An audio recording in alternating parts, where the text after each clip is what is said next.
مرحبا، أنا كريستوف روبان، خبير عالمي بصباغة الشعر بلوريال باريس. رح أحكيكم اليوم عن مستحضر صباغة الشعر الرائع الجديد بروديجي. بروديجي مستحضر استثنائي لأنه طريقته بصباغة شعركم فريدة، مكون من جزيئات الزيوت وبدون أمونيا. بيضمن لكم تغطية مذهلة للشيب أو الشعر الأبيض بدون أضرار للشعر.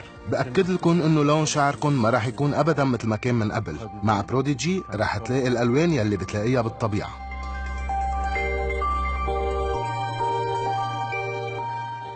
كيف في ساعدك؟ ولا مرة صبغة شعري من قبل، لأنه كثير بخاف من الصبغة إنه تنزعلي شعري وما تبينه كثير طبيعي، بس هلا صار عندي شعر أبيض مثل ما هون مبين، ومن فترة غيرت شوي لون شعري من تحت وما كثير بقى عاجبني، فبعتقد صار وقت غطيه، بس بدي لون يكون كثير طبيعي ويبين شعري صحي أكثر. بفهمك، وعندي اللي انت بحاجة له. بروديجي هو المستحضر الأنسب لإلك، لأنه على الأكيد رح يغطي الشعر الأبيض تماما ورح يحسن نوعية شعرك. هاتك عتلانة هم، ما تخافي.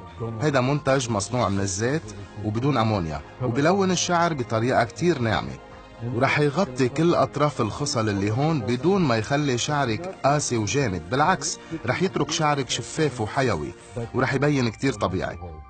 فإذا لإلك أنت رح اختار رقم 6 من مجموعة بروديجي.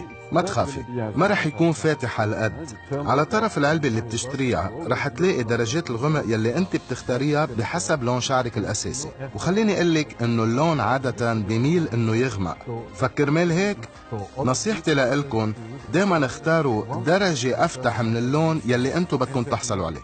وعندي إلك معلومة، اذا كتير فتحتي اللون عينيك رح يبينوا اغمق بكتير، لانه الاطار اللي حوالي عينيك فاتح كتير، فبيبينوا عيونك غامقين مع دواير غامقة. اصلا الطبيعة عطيتك شكل حلو، وبأكد لك انه نحن تعبنا واشتغلنا كتير منيح على بروديجي حتى نحافظ على جمالك الطبيعي. انت جاهزة تجربي؟ من بعد ما حكيت مع خبير الشعر من لوريال كريستوف روبان حمسني انه اصبغ شعري، فرح بلش اليوم بهيدي التجربة مع بروديجي، وماني خايفانة ابدا، بالعكس كثير محمسة. بدنا نفتح العلبة ونشوف شو جواتها. المزهر، الصبغة، كونديشنر، الكفوف والتعليمات. سو اول شي بدي البس الكفوف، بعدين بدي اخلط المكونات، بدي افضي كل التيوب، بدي احط المزهر، بدي اخلطهم بالمعلقة ونسكر. رح بلش احط صبغة على شعري. اول شي بدي افرق شعري واخد خصلة. لازم وزع الصبغة بقلب شعري هلا.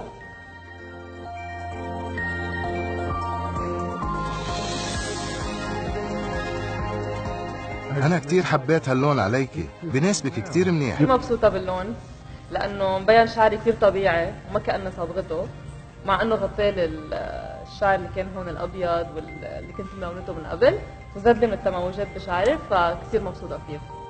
مبينة كتير أنيقة بهاللون. خليني شوف، ما بقى في أبيض على الأطراف، ولون لك شعرك بطريقة بينتك كتير طبيعية، والنتيجة طلعت كتير ملائمة لإلك، كأنك منك عاملة صبغة على شعرك. كتير حلو عليكي، اللون حلو والضوء كتير عطيه لمعة وحيوية. ما بقى في خصل متعددة الألوان وفاتحة، واللون عاطي تناسق طبيعي على كل أطراف الشعر. أنا حبيته كتير، مبينة رائعة.